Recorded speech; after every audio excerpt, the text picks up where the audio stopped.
Imagina un tiempo antes de todo lo que conocemos, antes de que el sol brillara, las estrellas centellearan y la tierra existiera.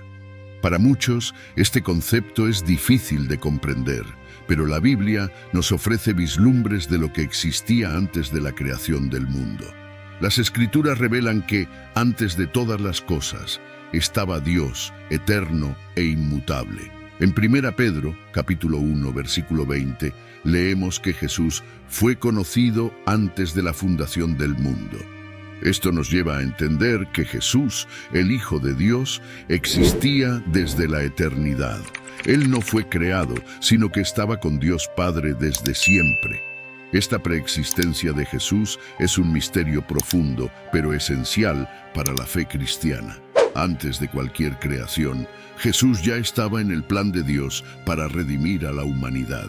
En el Evangelio de Juan, en el capítulo 17, Jesús hace una oración poderosa, conocida como la oración sacerdotal. Él dice: «Y ahora, Padre, glorifícame junto a ti mismo con la gloria que yo tenía contigo antes de que el mundo existiera». Juan 17, versículo 5. Este pasaje nos da una visión clara de que Jesús compartía una gloria única con Dios antes de la creación. No solo había una existencia, sino una comunión y una gloria compartida entre el Padre y el Hijo. Antes de la creación del mundo, había una realidad espiritual rica y compleja. Dios Padre, Dios Hijo y Dios Espíritu Santo vivían en perfecta armonía y amor. Esta comunión divina es difícil para nuestras mentes finitas comprender, pero es fundamental para entender el propósito de la creación. El amor y la gloria compartida entre las tres personas de la Trinidad son la base de todo lo que vendría a existir. Además, las Escrituras indican que había un plan divino en acción incluso antes de la fundación del mundo. Este plan incluía la redención de la humanidad a través de Jesucristo. En Efesios capítulo 1, versículo 4, Pablo escribe: «Como también nos escogió en Él antes de la fundación del mundo, para que fuéramos santos e irreprochables delante de Él en amor». Esto muestra que Dios ya tenía un propósito y un plan para la humanidad, antes incluso de crear el mundo. La preexistencia de Jesús y la gloria compartida con Dios Padre nos muestran la profundidad del amor y del plan de Dios para nosotros. Antes de que cualquier cosa material existiera, había un propósito divino que culminaría en la venida de Jesús al mundo para salvar a la humanidad. Es una verdad que nos lleva a reflexionar sobre la magnitud del amor de Dios y la importancia de nuestra fe en Jesucristo. Por lo tanto, antes de la creación del mundo, había un amor eterno y una gloria compartida entre el Padre y el Hijo. Este amor es la fuente de toda la creación y el fundamento de nuestra esperanza. Al contemplar lo que existía antes del inicio de los tiempos, somos llevados a adorar a Dios por su plan perfecto y su amor infinito, que nos alcanza desde la eternidad. La idea de que Jesús existía antes de la creación del mundo es fundamental para la teología cristiana. Revela que la encarnación de Jesús no fue una reacción a eventos históricos, sino parte de un plan eterno. En Juan capítulo 1, versículo 1, leemos: «En el principio era el Verbo, y el Verbo estaba con Dios, y el Verbo era Dios». Aquí, Verbo se refiere a Jesús, afirmando su existencia desde el principio con Dios. Él estaba allí, en la eternidad pasada, compartiendo la gloria divina. Otro punto importante es que esa gloria compartida no era solo un estado pasivo. Había una dinámica de amor y propósito. En Colosenses capítulo 1, versículos 16 y 17, Pablo escribe: «Porque en Él fueron creadas todas las cosas que hay en los cielos y en la tierra, visibles e invisibles, sean tronos, sean dominios, sean principados, sean potestades. Todo fue creado por Él y para Él. Y Él es antes de todas las cosas, y todas las cosas subsisten por Él».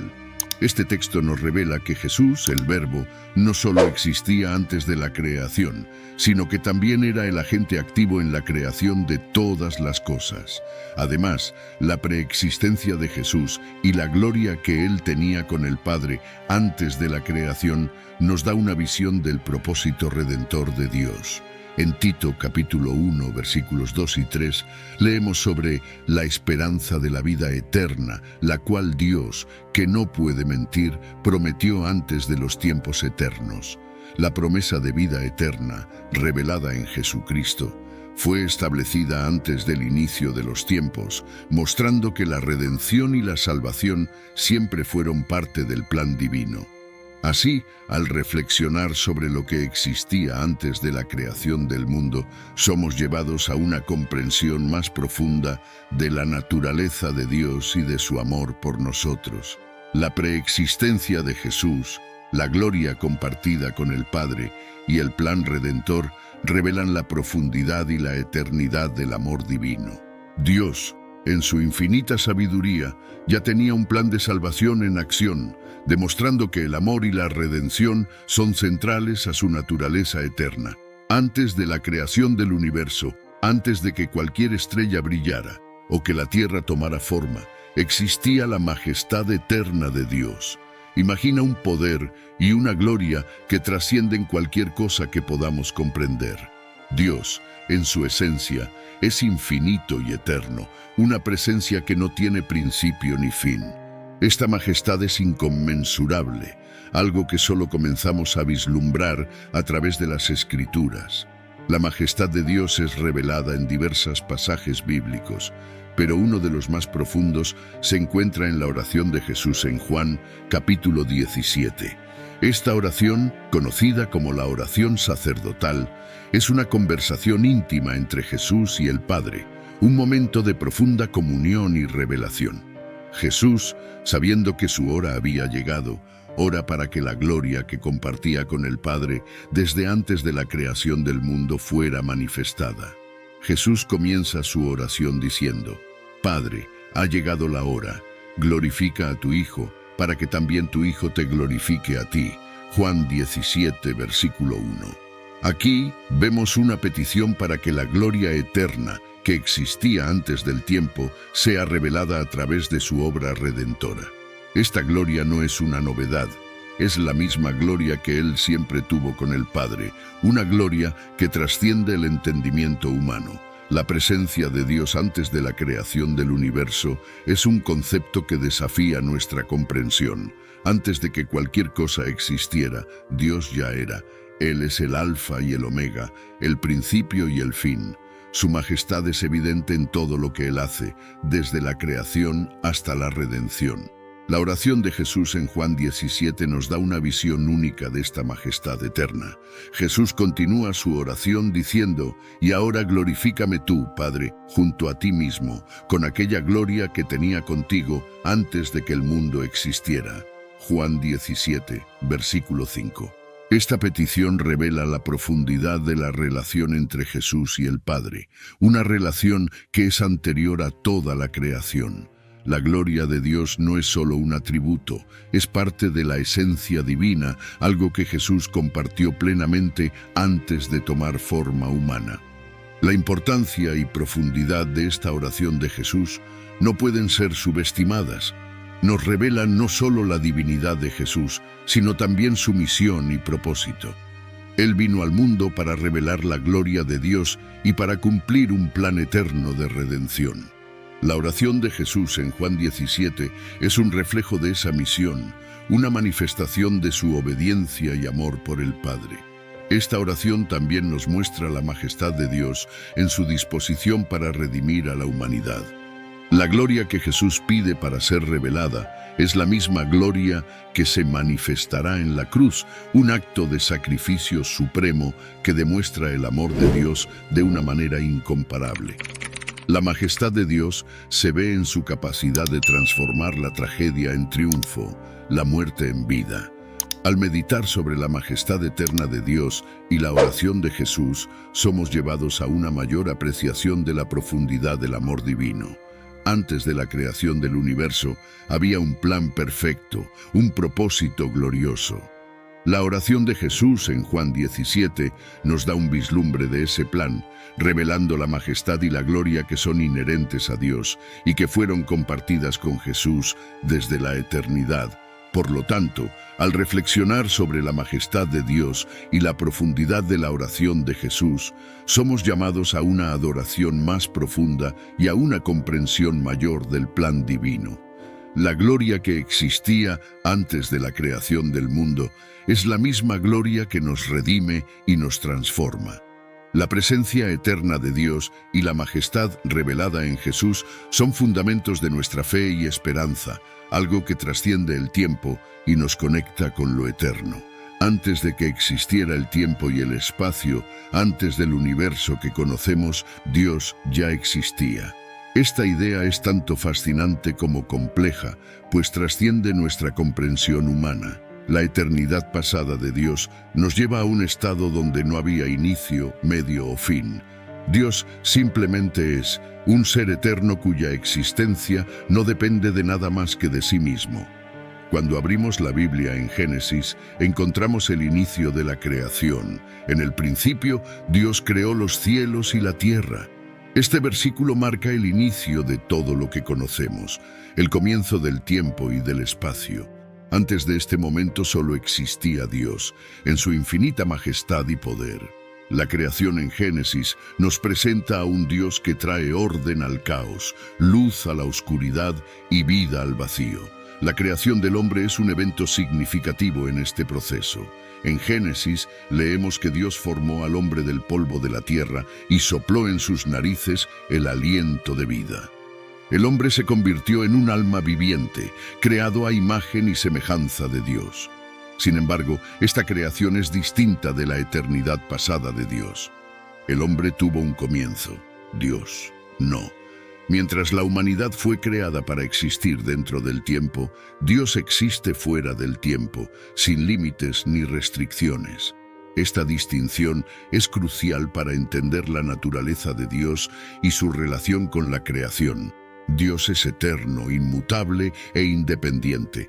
Él no fue creado, no tuvo un inicio y no tendrá un fin. Su existencia eterna es un misterio que desafía nuestra lógica, pero es fundamental para la fe cristiana.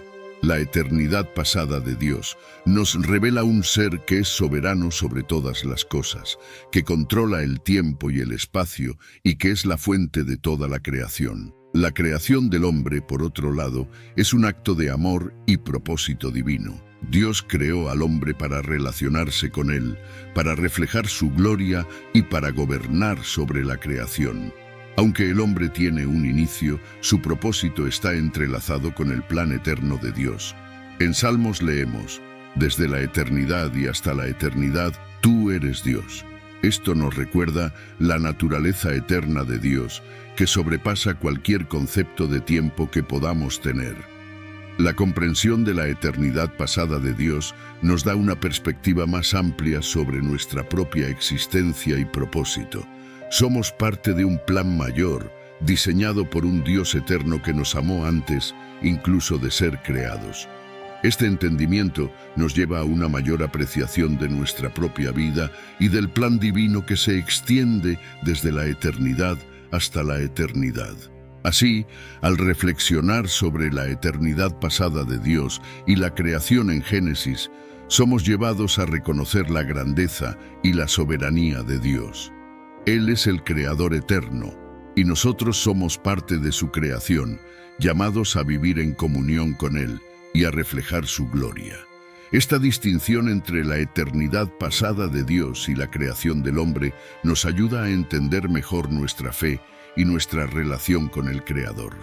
El entendimiento de que Dios existía antes del tiempo y del espacio nos llena de admiración y reverencia. La creación es un testimonio de su poder y amor, un acto que nos invita a participar de su eterna gloria. Mientras contemplamos la eternidad pasada de Dios, somos llamados a vivir nuestras vidas en respuesta a ese amor eterno, sabiendo que fuimos creados con un propósito divino que se extiende desde el inicio de los tiempos hasta la eternidad.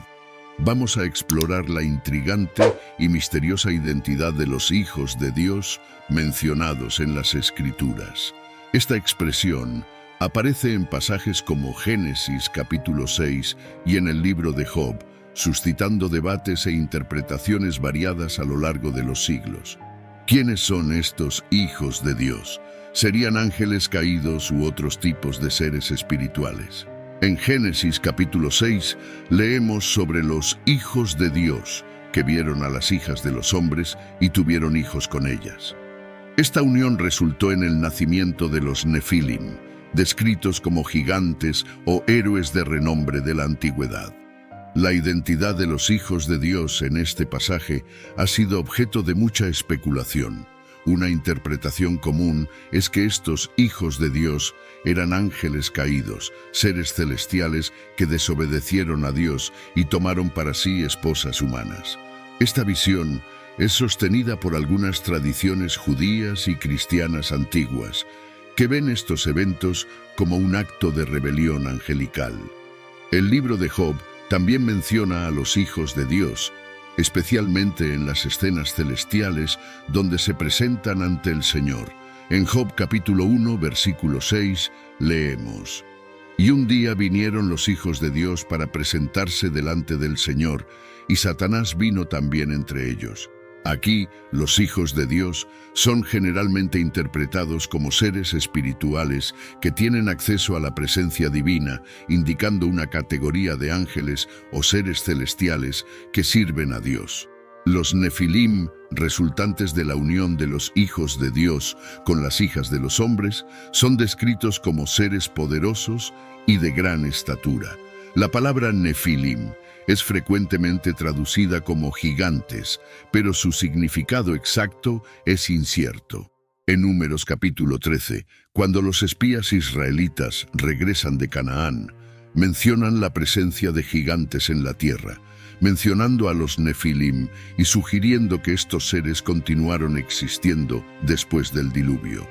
Las interpretaciones tradicionales de estos seres varían ampliamente. Algunos estudiosos defienden que los hijos de Dios eran descendientes de la línea piadosa de Set, que se mezclaron con la línea impía de Caín. Esta interpretación ve el pasaje de Génesis como una metáfora para la corrupción moral y espiritual que precedió al diluvio. Sin embargo, esta visión no explica satisfactoriamente la presencia de los Nefilim. Otros estudiosos y tradiciones religiosas sostienen la visión de que los hijos de Dios eran ángeles caídos. Esta perspectiva encuentra apoyo en textos apócrifos y pseudepigráficos, como el libro de Enoc, que amplían sobre las acciones de estos seres celestiales rebeldes y sus consecuencias para la humanidad.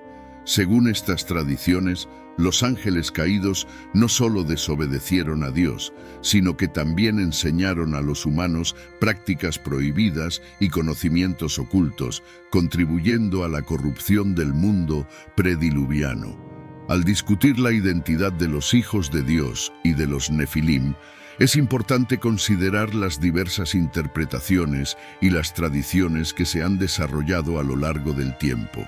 Cada perspectiva ofrece una visión única sobre estos seres misteriosos y su influencia en la narrativa bíblica, ya sean ángeles caídos, seres espirituales o líneas humanas específicas.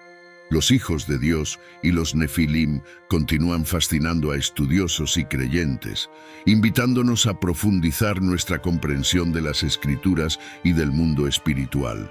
Así, al explorar la identidad de los hijos de Dios y de los Nefilim, somos llevados a reflexionar sobre los misterios de la creación divina y las fuerzas que actuaron en la antigua historia de la humanidad. Estos pasajes bíblicos nos recuerdan la complejidad del mundo espiritual y la continua búsqueda de conocimiento y entendimiento sobre los planes y propósitos de Dios. La visión de Juan en el libro de Apocalipsis nos ofrece una imagen poderosa y detallada de la gloria de Jesús. Imagínate en el exilio, en la isla de Patmos, y de repente eres arrebatado por el Espíritu y tienes una visión que va más allá de cualquier cosa que pudieras imaginar. Es exactamente eso lo que le ocurrió a Juan. En el capítulo 1 de Apocalipsis describe al Hijo del Hombre en una escena que transmite majestad y divinidad incomparables. Juan comienza describiendo la figura que ve. Y volviéndome, vi 7 candelabros de oro, y en medio de los 7 candelabros a uno semejante al Hijo del Hombre, vestido hasta los pies con una ropa talar, y ceñido por el pecho con un cinto de oro. Apocalipsis 1, versículos 12 y 13. La ropa larga y el cinto de oro simbolizan la dignidad real y sacerdotal de Jesús. Él no es solo un rey. Él es el sumo sacerdote eterno, mediador entre Dios y la humanidad. La visión continúa describiendo la apariencia de Jesús de una forma que destaca su divinidad, y su cabeza y sus cabellos eran blancos como la lana, como la nieve, y sus ojos como llama de fuego. Apocalipsis 1, versículo 14. Los cabellos blancos indican sabiduría y eternidad, mientras que los ojos, como llama de fuego, representan su pureza y la capacidad de ver y juzgar todas las cosas con justicia. Juan prosigue. Y sus pies, semejantes al bronce bruñido, como si se hubieran refinado en un horno, y su voz, como el estruendo de muchas aguas. Apocalipsis 1, versículo 15. Los pies de bronce brillante simbolizan fuerza y estabilidad, algo inquebrantable y puro. La voz de muchas aguas sugiere poder y autoridad, algo que comanda respeto y obediencia. La majestad de Jesús es aún más acentuada cuando Juan describe: tenía en su mano derecha 7 estrellas, y de su boca salía una espada aguda de 2 filos, y su rostro era como el sol cuando resplandece en su fuerza. Apocalipsis 1, versículo 16. Las 7 estrellas representan las iglesias que Jesús sostiene en su mano, mostrando su autoridad sobre ellas. La espada de 2 filos que sale de su boca simboliza la palabra de Dios, poderosa y penetrante. Y el rostro brillante como el sol indica la gloria divina que es imposible de mirar directamente debido a su intensidad. Cuando comparamos esta visión de Jesús con otras visiones bíblicas de seres angelicales, vemos una diferencia significativa. Los ángeles, como se describen en varios pasajes bíblicos, son majestuosos y poderosos, pero siempre como siervos de Dios. En Isaías capítulo 6, por ejemplo, los serafines claman: Santo, Santo, Santo es el Señor de los ejércitos, toda la tierra está llena de su gloria. Cubren sus rostros con 2 alas, reconociendo la santidad y la gloria de Dios, algo más allá de su propia majestad. Otra visión angelical, en Ezequiel capítulo 1, describe criaturas con apariencia de relámpago y ruedas dentro de ruedas que se mueven al mandato del Espíritu. A pesar de ser impresionantes, estos seres sirven al propósito de exaltar la gloria de Dios, mientras que la visión de Juan en Apocalipsis se centra directamente en la gloria intrínseca de Jesús, el Hijo del Hombre, destacando su divinidad y supremacía. La gloria de Jesús, como se describe por Juan, no solo reafirma su divinidad, sino que también nos da una imagen clara de su autoridad y majestad eterna. Él es el Alfa y el Omega, el principio y el fin, que estaba muerto y ahora vive para siempre. Esta visión nos llama a la reverencia y adoración, reconociendo que Jesús no es solo un maestro o profeta, sino el Rey de Reyes y Señor de Señores, cuya gloria llena el cielo y la tierra. La doctrina de la predestinación es una de las más profundas y complejas de la teología cristiana, ofreciendo una visión sobre el propósito eterno de Dios para la humanidad. Predestinación, en esencia, es la creencia de que Dios, en su soberanía y sabiduría, determinó desde la eternidad quién será salvo. Esta doctrina es central para entender la relación entre la soberanía divina y la responsabilidad humana. En Efesios capítulo 1, Pablo escribe de manera clara sobre la predestinación, porque nos escogió en Él antes de la fundación del mundo, para que fuéramos santos e irreprochables delante de Él en amor, y nos predestinó para ser adoptados hijos suyos por medio de Jesucristo, según el beneplácito de su voluntad, Efesios 1, versículos 4 y 5. Este versículo destaca que la elección de Dios es hecha por su voluntad y amor, y no basada en ningún mérito humano.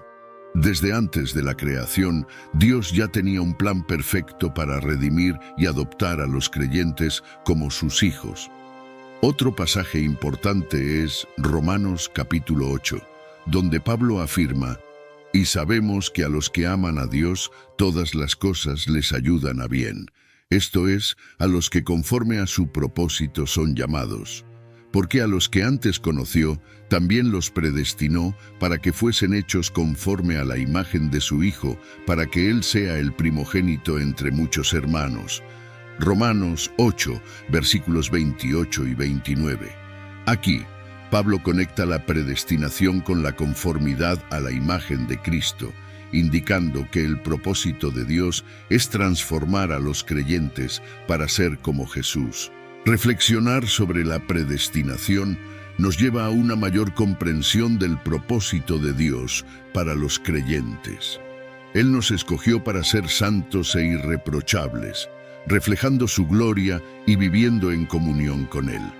Este entendimiento nos ofrece una gran seguridad, sabiendo que nuestra salvación no depende de nuestros esfuerzos, sino del plan soberano de Dios. Esto, sin embargo, no anula nuestra responsabilidad. En Filipenses, Pablo nos exhorta: «Ocupaos en vuestra salvación con temor y temblor». Filipenses 2, versículo 12. Esto muestra que, aunque Dios ha predestinado nuestra salvación, somos llamados a vivir de acuerdo con ese llamado, buscando una vida de santidad y obediencia. La visión divina sobre la predestinación también nos ayuda a comprender la gracia de Dios. En Efesios capítulo 2, Pablo recuerda que somos salvos por gracia, por medio de la fe, y esto no de nosotros, es don de Dios. Esta gracia es el fundamento de nuestra salvación, y la predestinación nos muestra que esa gracia fue planificada desde la eternidad. Dios nos conocía y nos amaba antes incluso de crear el mundo, y su plan de redención es una expresión de su amor eterno. Entender la doctrina de la predestinación también nos desafía a confiar plenamente en Dios. Muchas veces luchamos por entender el porqué de ciertas cosas que suceden en nuestras vidas. Pero al reconocer que Dios tiene un plan soberano, podemos descansar en su sabiduría y bondad. Él nos guía y nos moldea, incluso en las dificultades, para que podamos cumplir el propósito que Él tiene para nosotros.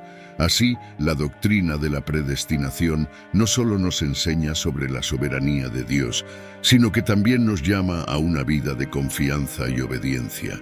Somos invitados a vivir con la certeza de que Dios está en control y que su plan para nuestras vidas es perfecto y lleno de amor.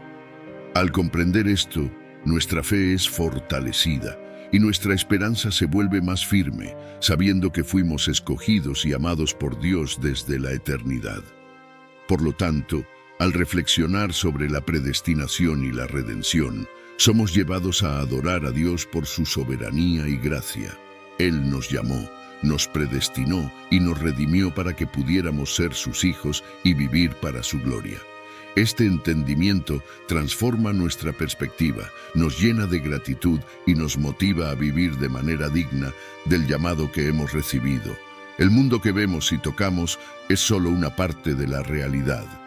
Hay una guerra espiritual en curso, un conflicto intenso y constante entre el reino de Dios y el reino de Satanás. Este conflicto es mencionado repetidamente en las Escrituras, mostrando que además de la lucha física, hay una batalla invisible, pero real, ocurriendo en el reino espiritual. En el libro de Efesios, Pablo nos advierte sobre esta guerra, porque no tenemos lucha contra carne y sangre, sino contra principados, contra potestades, contra los gobernadores de las tinieblas de este mundo, contra las huestes espirituales de maldad en las regiones celestiales. Efesios 6, versículo 12. Aquí, Pablo destaca que el verdadero enemigo no son las personas, sino las fuerzas espirituales de maldad que operan en el mundo. Estas fuerzas están en constante oposición al plan de Dios y a su pueblo. La conciencia de esta guerra espiritual es crucial para los creyentes. Saber que estamos en una batalla nos prepara para enfrentar los desafíos espirituales con la armadura de Dios. Pablo continúa en Efesios, exhortándonos a vestirnos de toda la armadura de Dios, para que podáis resistir en el día malo y, habiendo acabado todo, estar firmes. Efesios 6, versículo 13. La armadura de Dios incluye la verdad, la justicia, la fe, la salvación y la palabra de Dios, que son nuestras armas espirituales contra los ataques del enemigo. El reino de Satanás intenta constantemente desviar a los creyentes del camino de Dios. Él usa la tentación, la duda, la acusación y la persecución para debilitarnos. Jesús nos advirtió sobre esto diciendo: «El ladrón no viene sino para hurtar y matar y destruir. Yo he venido para que tengan vida y para que la tengan en abundancia». Juan 10, versículo 10. Satanás es el ladrón que busca destruir la fe y la vida de los creyentes, pero Jesús vino para darnos vida plena y abundante. Para permanecer firmes en la fe, es esencial que los creyentes estén siempre vigilantes y en oración. Pedro nos exhorta: «Sed sobrios y velad, porque vuestro adversario el diablo, como león rugiente, anda alrededor buscando a quien devorar». Primera Pedro 5, versículo 8. Esta vigilancia espiritual nos ayuda a discernir las estrategias del enemigo y a resistir sus tentaciones. La oración es un arma poderosa en la guerra espiritual. Jesús, en varias ocasiones, enfatizó la importancia de la oración. En el jardín de Getsemaní dijo a sus discípulos: «Velad y orad, para que no entréis en tentación. El espíritu a la verdad está dispuesto, pero la carne es débil». Mateo 26, versículo 41. La oración nos fortalece espiritualmente, nos conecta con Dios y nos equipa para enfrentar las batallas diarias. Además, debemos apoyarnos unos a otros. La comunión entre los creyentes es vital en la guerra espiritual. En Hebreos se nos anima a considerarnos unos a otros para estimularnos al amor y a las buenas obras. Hebreos 10, versículo 24. Juntos somos más fuertes y podemos apoyarnos y orar unos por otros, fortaleciendo nuestra resistencia contra las fuerzas del mal. Por lo tanto, al entender la realidad de la guerra espiritual, somos llamados a permanecer firmes en la fe, vigilantes y revestidos con la armadura de Dios. La batalla es real, pero la victoria está asegurada para aquellos que están en Cristo. Él ya ha vencido al maligno y nos ha dado poder y autoridad para resistir al enemigo. Que podamos vivir conscientes de esta lucha, confiando en la protección y la fuerza que Dios nos da, y caminando siempre en la luz de su verdad. Antes de finalizar este video, me gustaría invitarles a hacer una oración junto conmigo. Oremos. Señor Dios, agradecemos por tu palabra y por la verdad que nos has revelado. Pedimos que nos fortalezcas en la fe, nos ayudes a vestir tu armadura y a resistir las tentaciones del enemigo. Que podamos vivir cada día conscientes de la guerra espiritual en curso, confiando en tu protección y gracia. Guíanos y guárdanos en tu amor. En el nombre de Jesús. Amén. Si este video tocó su corazón, les pido humildemente que se suscriban al canal, dejen un like como muestra de apoyo y activen la campanita para no perderse ningún video. Así, YouTube podrá avisarles siempre que se publique un nuevo video bendecido. También me gustaría invitarles a participar en los comentarios. Compartan lo que más les tocó en este video, especialmente la parte sobre la majestad de Jesús o cualquier otro punto que haya hablado a su corazón. Su interacción es muy importante y ayuda a fortalecer nuestra comunidad de fe. Que Dios los bendiga a todos.